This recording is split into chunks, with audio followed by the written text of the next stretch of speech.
بسم اللہ الرحمن الرحیم۔ السلام علیکم ورحمۃ اللہ۔ وعلیکم السلام۔ ڈاکٹر صاحب کیسے ہیں آپ؟ خیر و عافیت سے ہیں؟ سے ٹھیک ہے۔ بہت فضل۔ تفہیم الآثار کی سیریز کا یہ سلسلہ ایک چل رہا ہے اور الحمدللہ ہماری 100 اقساط مکمل ہو چکی پچھلی قسط میں، اور آج ہم اس سلسلے کو آگے بڑھائیں گے، اور اس سلسلے کو آگے بڑھاتے ہوئے ایک نئے تھیم میں بھی ہم انشاءاللہ داخل ہوں گے۔ اور ہم نے اس سے پہلے کافی ساری اقساط کے اندر ہم نے صحابہ کے فہم قرآن پہ گفتگو کی تھی، اور خلفۂ راشدین اور جید صحابہ کے فہم قرآن کو مختلف آثار کی روشنی میں دیکھا تھا۔ آج ہم ایک نئے تھیم میں داخل ہو رہے ہیں، اور وہ ہے فہم حدیث میں صحابہ کا جو انداز تھا اور ان کا جو منہج تھا وہ کیا تھا۔ لیکن اس سے پہلے یہ لازمی ہے کہ ہم یہ دیکھیں کہ رسول اللہ صلی اللہ علیہ وسلم نے صحابہ کے اس فہم کی تربیت میں کیا منہج اپنایا، اور کس طریقے سے ان کی تربیت کی کہ وہ رسول اللہ صلی اللہ علیہ وسلم کے فرامین کو کیسے دیکھیں اور سمجھیں۔ تو میرے سامنے روایات ہیں، میں ایک ایک کر کے آپ کے سامنے رکھتا ہوں۔ سب سے پہلے ایک روایت ہے، رسول اللہ صلی اللہ علیہ وسلم، سیدنا علی کہتے ہیں کہ ہم رسول اللہ صلی اللہ علیہ وسلم کے پاس بیٹھے ہوئے تھے کہ ایک جنازہ گزرا، اور رسول اللہ صلی اللہ علیہ وسلم زمین پہ کچھ وہ توجہ کیے ہوئے بیٹھے تھے، کچھ لکیریں کھینچ رہے تھے تنکے سے۔ تو آپ نے سر اٹھایا اور آپ نے فرمایا کہ کوئی بھی جو شخص ہے تم میں سے، اس کا جنت ٹھکانہ ہے یا جہنم ہے، یہ لکھا گیا ہے۔ تو ہم نے کہا کہ یا رسول اللہ اگر لکھا گیا ہے تو پھر ہم اسی پہ بھروسہ کر کے نہ بیٹھ جائیں۔ تو آپ نے فرمایا کہ نہیں، عمل کرو، ہر ایک کے لیے اسی رستے میں آسانی ہے جس کی طرف وہ چل رہا ہے۔ تو رسول اللہ صلی اللہ علیہ وسلم نے یہ آیت پڑھی کہ وَأَمَّا مَنْ آتَى وَاتَّقَى وَصَدَّقَ بِالْحُسْنَى فَسَنُيَسِّرُهُ لِلْيُسْرَى، اور پھر فرمایا کہ وَأَمَّا مَنْ بَخِلَ وَاسْتَغْنَى وَكَذَّبَ بِالْحُسْنَى فَسَنُيَسِّرُهُ لِلْعُسْرَى۔ تو یہ آپ نے بطور استشہاد اس بات کے لیے قرآن مجید کی آیت پیش کی۔ ایک تو جو بنیادی بات ہے جس نقطے کے گرد آپ کی پیش کردہ مثالیں اس کے گرد گھوم رہی ہیں، وہ تو یہ اسلوب ہے کہ رسول اللہ صلی اللہ علیہ وسلم کہ ہاں یہ بہت عام اسلوب ہے، بہت سی روایات میں اس کے شواہد مذکور ہیں کہ آپ کوئی بات بیان کرتے ہوئے، دین کا کوئی پہلو واضح کرتے ہوئے، بعض دفعہ آخرت میں جیسے معاملات پیش ہوں گے ان کی کوئی مثال ذکر کرتے ہوئے، تو آپ قرآن مجید سے استشہاد فرماتے ہیں۔ یعنی قرآن مجید میں کسی مقام پر اس مضمون کا یا اس سے متعلق کسی اصول کا ذکر ہے، یا اللہ تعالیٰ کے کسی قانون یا سنت کا ذکر ہے جس کے تحت یہ معاملہ پیش آ رہا ہے، بالکل تو آپ اس سے استشہاد کرتے ہیں۔ صحیح، اور ظاہر بات ہے کہ یہ صحابہ کی تربیت کے لیے، بالکل ٹھیک، یعنی وہ ظاہر ہے اس کا مقصد یہ نہیں ہوتا کہ آپ ان کو بطور دلیل کوئی قرآن سے حوالہ دے رہے ہیں کہ یہ بات جو میں کہہ رہا ہوں وہ اللہ تعالیٰ نے فرمائی ہے۔ تو جیسے ایک عام عالم قرآن کی کوئی آیت پیش کرتا ہے یا اس کا حوالہ دیتا ہے تو وہ تو بطور دلیل دیتا ہے جی کہ یہ جی، بات میں نے یہاں سے لی ہے۔ صحیح اب رسول اللہ صلی اللہ علیہ وسلم ظاہر ہے اس پہلو سے نہیں کر رہے، صحیح صحیح، کیونکہ آپ کی سننے والے آپ کو ایک عالم کی حیثیت سے نہیں دیکھ رہے، وہ اللہ کے پیغمبر کی حیثیت سے دیکھ بالکل ٹھیک، رہے۔ تو لیکن آپ پھر بھی اپنی تعلیم کو، اپنی بیان کردہ باتوں کو اس طرح قرآن سے مربوط کر کے دکھاتے ہیں کہ اس بات کا ماخذ جزوی یا بعض دفعہ براہ راست اس موضوع سے متعلق ہوتا ہے، بعض دفعہ استنباط ہوتا بالکل ہے، ٹھیک، بعض دفعہ بہت ہی لطیف ایک استنباط بھی ہوتا ہے۔ بالکل ٹھیک، بالکل صحیح، تو یہ آپ بنیادی طور پر اس لیے کرتے ہیں تاکہ آپ کے جو ذہین صحابہ ہیں، صاحب علم صحابہ ہیں، جیسے قرآن کہتا ہے نا الذین یستنبطونہ منہ، جو چیزوں کی گہرائی میں بھی جا سکتے ہیں، بالکل تو ٹھیک، ان کے اندر اس ذوق کی آبیاری ہو بالکل صحیح، کہ وہ آپ کی باتیں سنیں، اور قرآن تو وہ پڑھتے ہیں تو اس میں ساتھ قرآن پر بھی غور کریں۔ بالکل صحیح.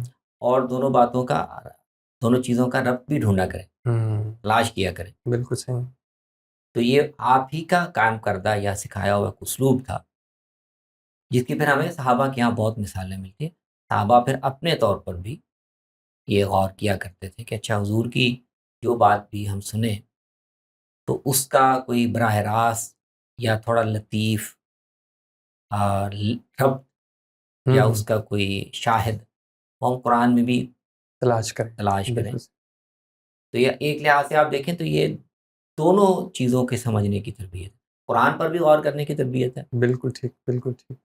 صحیح. جس کو حدیثوں میں کہا گیا نا قرآن کا ظاہر ہے باطن ہے. ظاہری چیزیں تو وہ ہیں جو پڑھتے ہوئے ہر آدمی کو سمجھ میں آ جاتی ہے، لیکن باطن وہ چیزیں ہیں کہ جو اہل علم غور کر کے اور اس کی گہرائی میں جا کے وہ پھر اس سے اشارات اخذ کر سکتے. بالکل تو یہ صحیح. دونوں چیزوں کی ایک طرح سے تربیت صحابہ کو آپ نے دی. بالکل صحیح. تو مثال جو آپ نے دی ہے وہ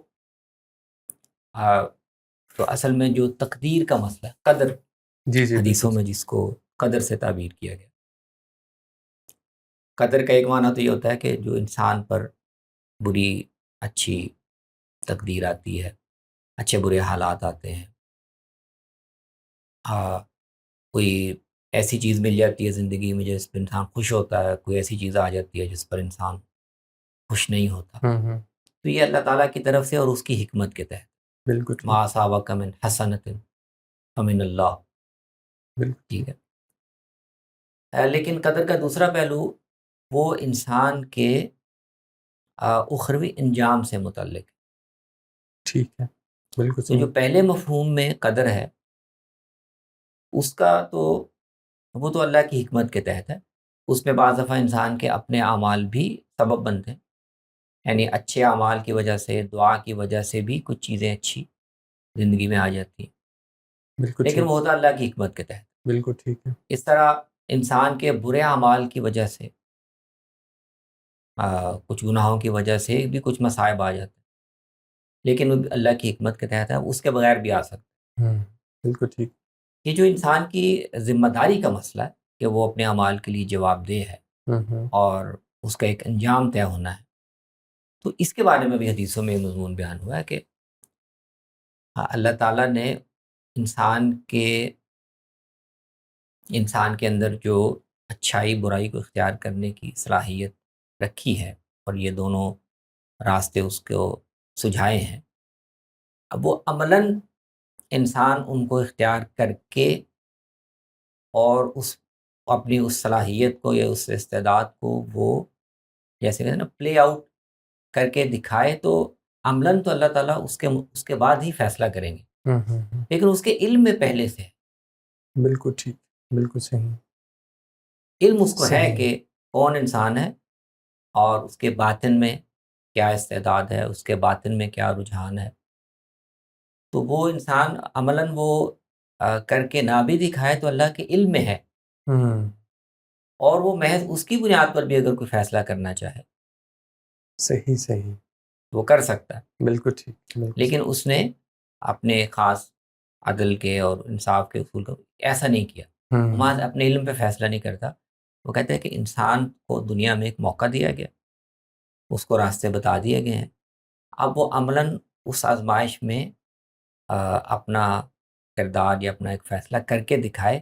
بالکل تو اس پر اللہ تعالیٰ فیصلہ. بالکل بالکل. تو اس کو آپ نے یوں یہ واضح کیا ہے کہ مجھے اور آپ کو اپنے انجام، یعنی ہمارا انجام اللہ کے علم میں پہلے سے پتہ ہے. ایسا نہیں کہ اللہ تعالیٰ بے خبری میں ہے، اندھیرے میں ہے، اور ہم جب کچھ کر لیتے ہیں اور کر کے دکھا دیتے ہیں تو اس کے مطابق پھر اللہ تعالیٰ فیصلہ کرتا نہیں، اس کے علم میں پہلے سے. بالکل ٹھیک. بالکل صحیح. لیکن اس نے محض اپنے علم کی بنیاد پر فیصلہ کرنے کا طریقہ اختیار نہیں کیا.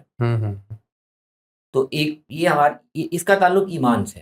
بالکل ٹھیک ہے. یعنی خدا کے علم کے بارے میں ہمارا یہ ایمان ہونا چاہیے کہ اس کے علم سے کوئی چیز باہر نہیں ہے، یہاں تک کہ ہمارا جو انجام ہونا ہے وہ پہلے اس کے علم میں.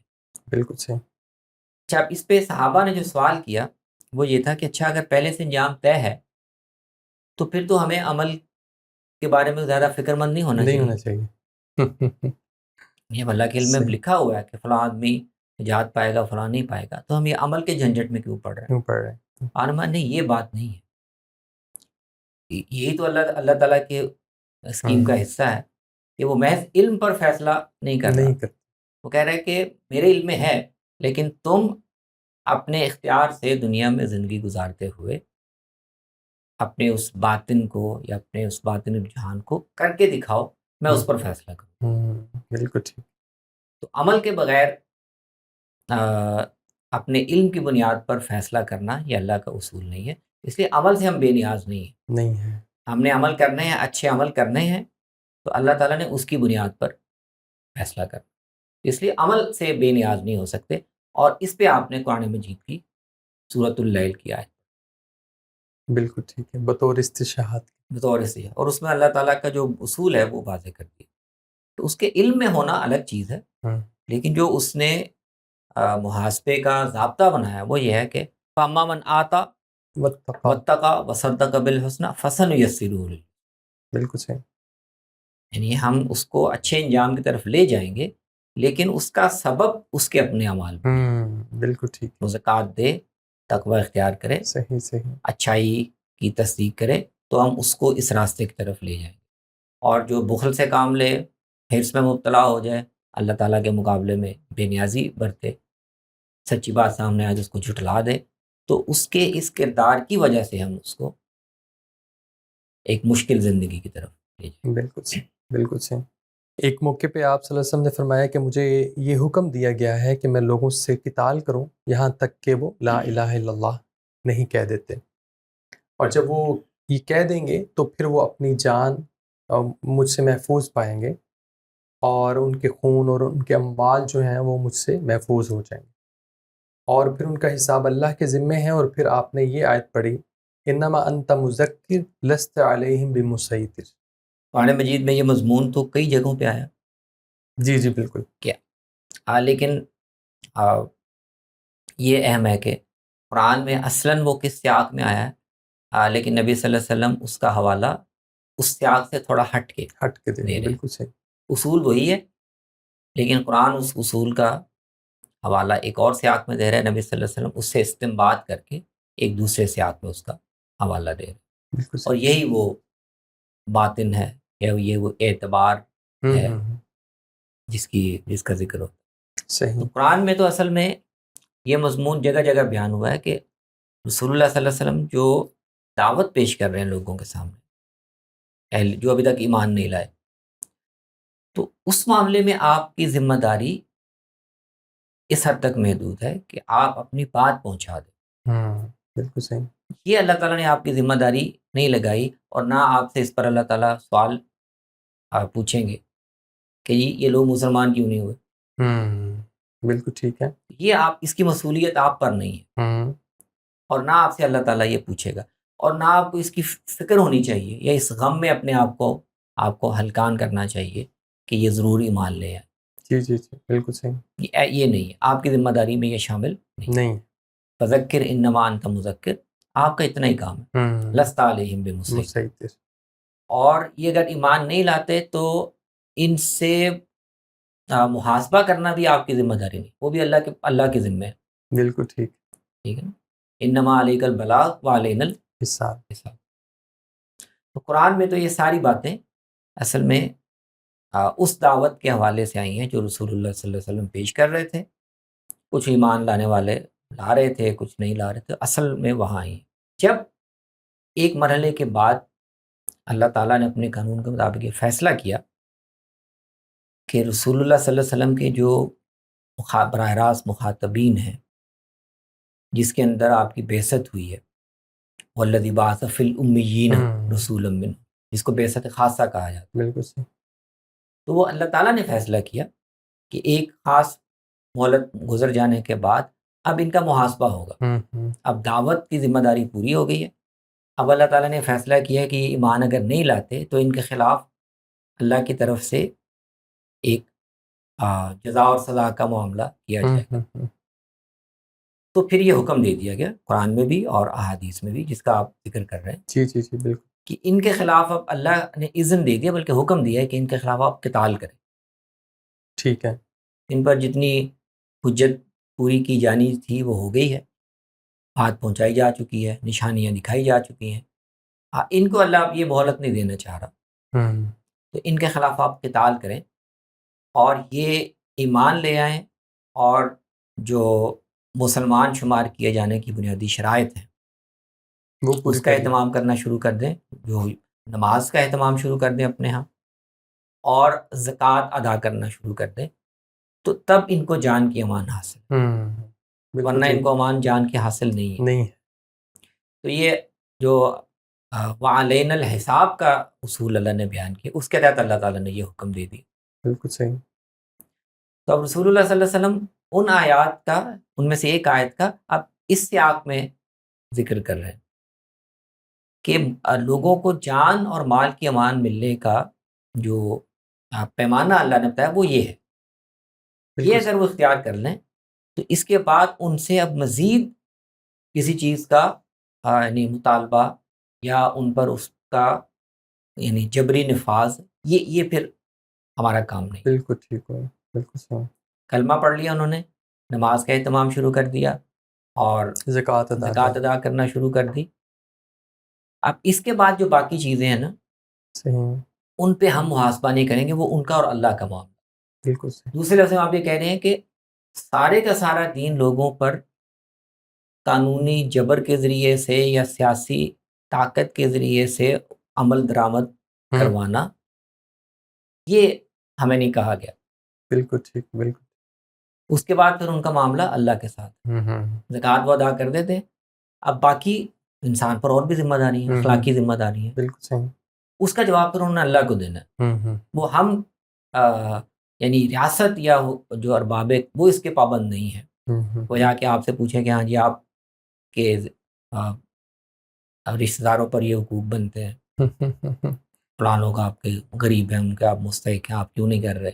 بالکل تو صحیح. اس حد تک دخیل ہونا یا اس چیز کو بھی یعنی سیاسی طاقت سے یا اختیار سے نافذ کرنا، یہ ہمیں نہیں کہا گیا. ہمیں یہ کہا گیا کہ یہ 3 چیزیں اہتمام کریں، اور اس کے بعد پھر وہ مسلمان ہیں، دین کی تعلیم کا ایک عمل ہو رہا ہے، تذکیر ہو رہی ہے، تو جو لوگ کریں گے وہ اللہ کے ساتھ اجر پائیں گے، جو نہیں کریں گے تو ان کا پھر اللہ ہی مواخذہ کرے گا.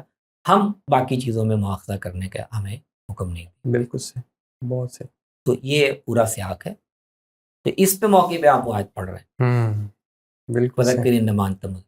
یہ 3 کام اگر وہ کر لیں تو باقی چیزوں کے بارے میں ہم تلقین کریں گے، صحیح. صحیح. تذکیر کریں گے، بتائیں گے کہ یہ ذمہ داریاں بھی ہیں، لیکن پھر ان کا جواب ان کو اللہ کو خود دینا. یہ سہیب راوی ہیں، وہ کہتے ہیں کہ رسول اللہ صلی اللہ علیہ وسلم نے فرمایا کہ اذا دخل اہل الجنہ جنہ، یعنی جنتی جنت میں چلے جائیں گے تو ان کو پکارا جائے گا، کہا جائے گا کہ ایک وعدہ ہے جو ابھی رہتا ہے آپ کو خدا کی طرف سے، وہ لینا. تو وہ کہیں گے کہ وہ کیا ہے؟ ہمیں تو سب کچھ مل گیا ہے، ہمیں آگ سے بچا دیا گیا ہے، جنت میں داخل کر دیا گیا ہے، ہمارے چہرے روشن ہیں. تو ان سے پھر حجاب ہٹا دیا جائے گا اور وہ اللہ تعالیٰ کو دیکھیں گے، اور یہ سب سے پسندیدہ چیز ہوگی جنتیوں کے لیے. اور پھر رسول اللہ صلی اللہ علیہ وسلم نے یہ آیت پڑھی، للذین احسنوا الحسنى وزیادہ. جی یہاں سے آپ نے استشہاد. جی. تو مراد اصل میں یہ ہے کہ قیامت میں جنت میں پہنچنے والوں کو ساری نعمتیں ملنے کے بعد جو سب سے بڑی نعمت دی جائے گی یا سب سے بڑا اعزاز اللہ کی طرف سے دیا جائے گا، وہ یہ ہوگا کہ اللہ تعالیٰ اپنی رویت یا اپنی زیارت کا بھی ایک، جس شکل میں بھی، جس درجے میں بھی، وہ ان کو موقع عنایت کرے. ٹھیک. تو اللہ تعالیٰ کو دیکھنے کی، اللہ تعالیٰ کی رویت کی جو خواہش یا جو ایک تمنا صاحب ایمان کے دل میں ہو سکتی ہے، تو اللہ تعالیٰ وہ بھی پوری کریں گے. بالکل صحیح. بالکل صحیح. اچھا، اب یہ قرآن مجید میں یہ بات یا یہ وعدہ اس طرح تصریحاً نہیں بیان ہوا. جی یہ اللہ تعالیٰ نے اپنے پیغمبر کو وحی کے ذریعے سے جو اطلاعات دی، انباء الغیب، یہ ان میں ہے ٹھیک ہے. کہ قیامت کے دن نبی صلی اللہ علیہ وسلم نے صحابہ کو مختلف موقعوں پہ بتایا کہ دنیا میں ہم اللہ کو نہیں دیکھ سکتے، اور اللہ نے یہ امکان دنیا میں نہیں رکھا. بالکل صحیح. اپنے جل کو درم پیغمبروں کو بھی بتا دیا کہ دنیا میں اللہ کا قانون یا سنت یہ نہیں ہے. یہ اعزاز یا یہ شرف یہ اللہ نے قیامت کے دن ان لوگوں کے لیے خاص رکھا ہوا ہے جو کامیاب ہو کر جنت میں پہنچ جائیں گے، اور ان کو پھر ان کے اعمال کا صلہ وغیرہ دینے کے بعد پھر آخر میں اپنی رضامندی کا اور اپنی رضا کا جو سب سے اعلیٰ جو سب سے بڑی علامت ہوگی، اس کے طور پہ اللہ تعالیٰ ان کو اپنی رویت اور زیارت سے بھی مشرف کرے. بالکل ٹھیک. بالکل صحیح. یہ بات تو اس قرآن مجید سے نبی صلی اللہ علیہ وسلم اس کے لیے ایک بہت لطیف استنباط کر رہے ہیں. آیت جو ہے وہ اصل میں براہ راست اس کو بیان کرنے کے لیے نہیں ہے. صحیح. اس میں ایک اصول اللہ تعالیٰ کا بیان سنت بیان ہوئی ہے. اللہ تعالیٰ کی سنت یہ ہے کہ وہ اپنے نیک بندوں کو ایک تو ان کے اعمال کا جو بدلہ بنتا ہے وہ تو اللہ دے گا. بالکل ٹھیک.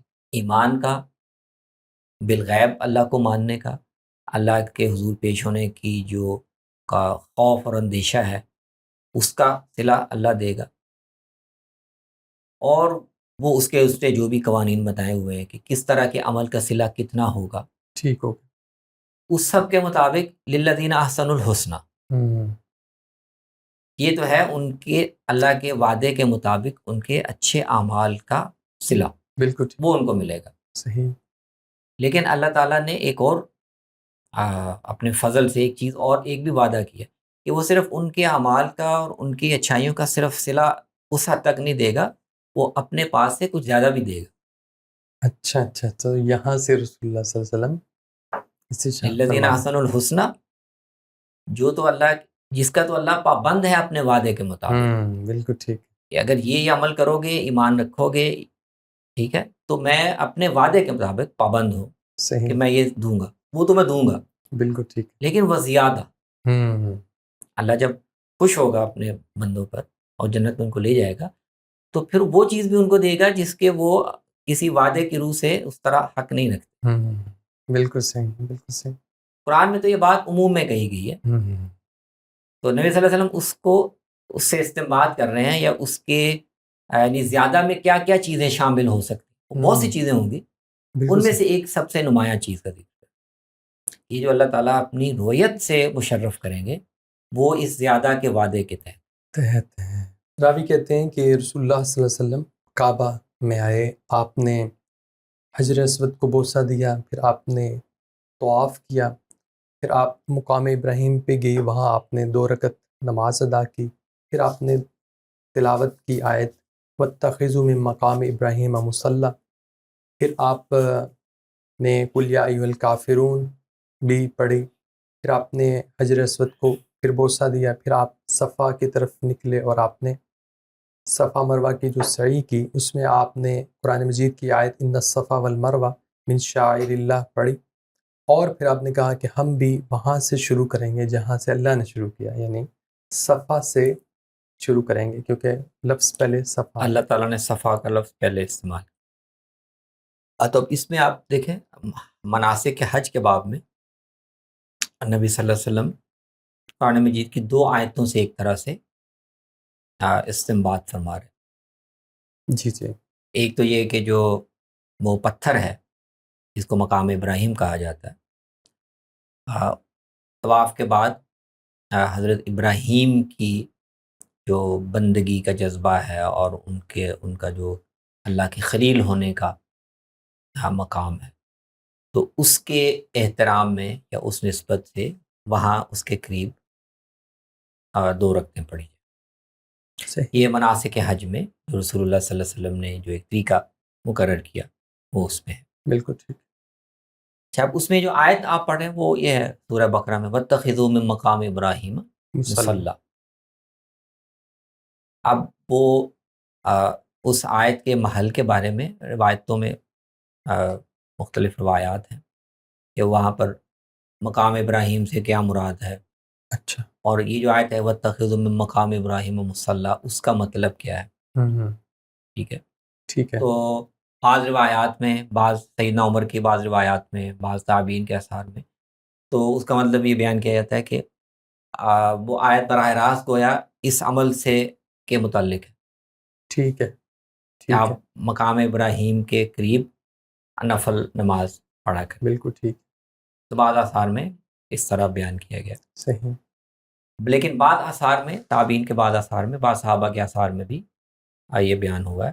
اور اس روایت کو آپ دیکھیں تو اس سے ایسا لگتا ہے کہ نبی صلی اللہ علیہ وسلم اس سے استنباط کر رہے ہیں، کیونکہ آیت جس سیاق میں آئی ہے وہاں پہ تو اصل میں حضرت ابراہیم علیہ السلام کے ذریعے سے جو ایک مناسک کا ایک طریقہ جاری کیا گیا اس کا ٹھیک، ذکر ہو رہا ہے، بالکل ٹھیک، بالکل صحیح، کہ ان سے کہا گیا کہ آپ اس بیت اللہ کو طواف کرنے والوں کے لیے، اعتکاف کرنے والوں کے لیے پاک رکھیں، اور یہ ایک پرامن جگہ ہوگی.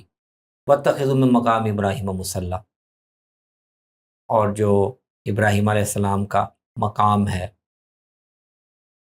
اب ضروری نہیں کہ وہ یہاں پر مقام ابراہیم سے وہ خاص پتھر ہی مراد ہو، بالکل یہ ٹھیک، علاقہ جس کو حضرت ابراہیم نے اپنی سکونت کے لیے منتخب کیا، بالکل ٹھیک ہے، یہ بھی ہو تو سکتا اس کو اللہ تعالیٰ کے لیے یہاں آ کر نماز پڑھنے کی ایک جگہ اس کو بنا لو ہے، ان کی یاد میں.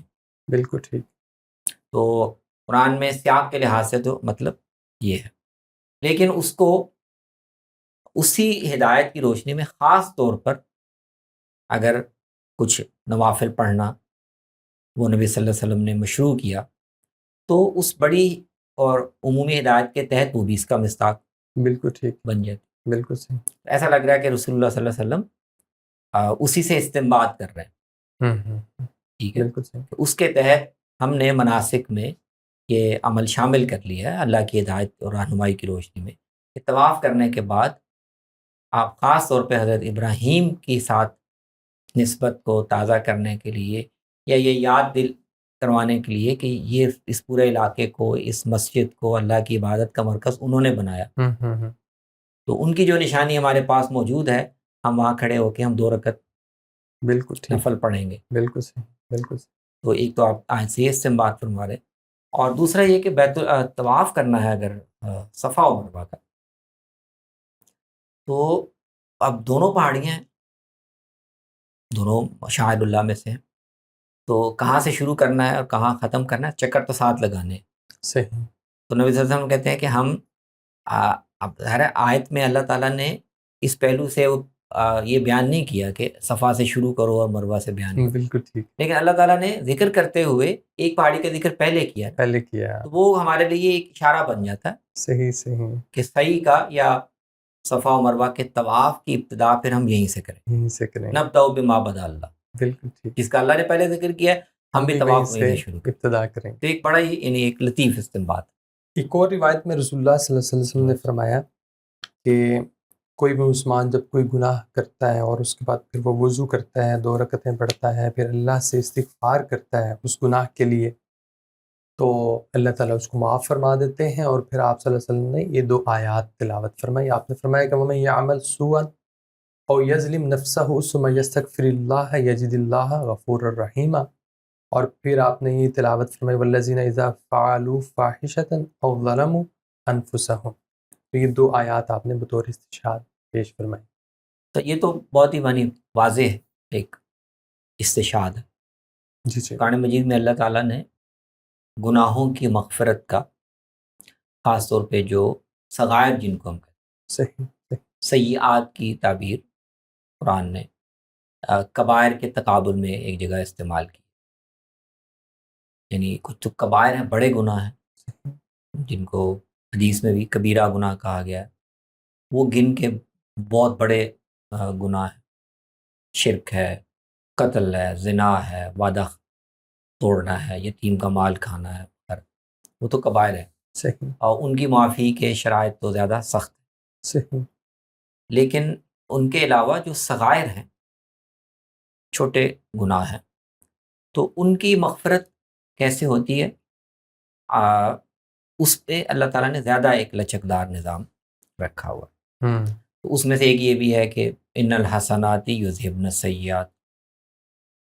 بالکل بعض دفعہ چھوٹے موٹے کئی گناہ انسان کر رہا ہوتا ہے، بعض دفعہ متنبہ بھی نہیں ہوتا، لیکن اگر اس کے ساتھ وہ نیکیاں بھی کر رہا ہے تو نیکیوں کی برکت سے یہ اس کے گناہ معاف ہو جائے. ہوں اس طرح یہ جو پہلو ہے کہ گناہ کرنے کے بعد آدمی خاص اس گناہ کے یا کسی متعین گناہ کی توبہ یا استغفار کی طرف متوجہ نہیں بھی ہوا، لیکن وہ عمومی طور پر اللہ کی یاد اور استغفار کی طرف متوجہ ہو گیا. بالکل ٹھیک، بالکل صحیح. تو یہ بھی اللہ تعالیٰ کے ہاں ہوں ایک ذریعہ ہے گناہوں کی بخشش کا. بالکل صحیح. اسی پہلو سے حدیثوں میں یہ جو بتایا گیا ہے نا کہ آدمی تو ایک گناہ گار ہستی جی ہے، جی بالکل اسے ٹھیک. دھیان میں بے دھیانی میں، دانستہ نادانستہ، توجہ کے ساتھ یا بے توجہی میں یہ غلطیاں گناہ ہوتے رہتے ہیں. لیکن اللہ تعالیٰ نے ان کی معافی کا بھی ایک ذریعہ رکھا ہوا ہے. ہوں آپ وضو کرتے ہیں تو گناہ معاف ہو جاتے ہیں. بالکل صحیح ہے. بالکل آپ نماز آ کے ادا کرتے ہیں تو نماز میں آدمی کیا کرتا ہے؟ اللہ کے سامنے حاضر ہوتا ہے، اپنی یاد اور وعدہ تازہ کرتا ہے، استغفار کرتا ہے. تو ایک نماز سے دوسری نماز تک جو بھی آدمی سے کمی کوتاہی ہوئی ہوتی ہے وہ اس طرح معاف ہو جاتی ہے. معاف ہو تو جاتا 5 نمازوں کا جو اہتمام کرتا ہے اور اس نے اس دوران میں ان کبیرہ گناہوں میں سے کوئی بڑا گناہ نہیں کیا، نہیں کیا. تو یہ جو چھوٹی موٹی بدعمالیاں انسان سے ہوتی رہتی ہیں تو نماز کی برکت سے وہ دھل جاتی معاف ہیں. ہوتی ہے. بالکل ٹھیک. تو اسی کا آپ نے ایک خاص عمل کا ذکر کرتے ہوئے حوالہ دے دیا. جو آدمی وضو کرتا ہے اور وضو کر کے نفل نماز 2 رکعتیں ادا کر لیتا ہے تو یہ اس کے صغیرہ گناہوں کی معافی کا ذریعہ بن جاتا ہے. اور یہ بات قرآن مجید میں اللہ تعالیٰ نے کئی جگہوں پر بیان کی. بالکل صحیح. بالکل صحیح. بڑی خوبصورت نشست رہی. آپ نے تفہیم دین کے نبوی اصول میں رسول اللہ صلی اللہ علیہ وسلم کا قرآنی آیات سے استشہاد کی چند مثالیں ہم نے ڈسکس کی اور آپ نے بڑے خوبصورت انداز میں ان کے اور لطیف پہلوؤں کو واضح کیا ہے. انشاءاللہ یہ ہمارا یہ موضوع آئندہ کئی نشستوں میں جاری رہے گا. انشاءاللہ اگلی نشست میں آپ سے دوبارہ ملاقات ہوگی. السلام علیکم. وعلیکم السلام.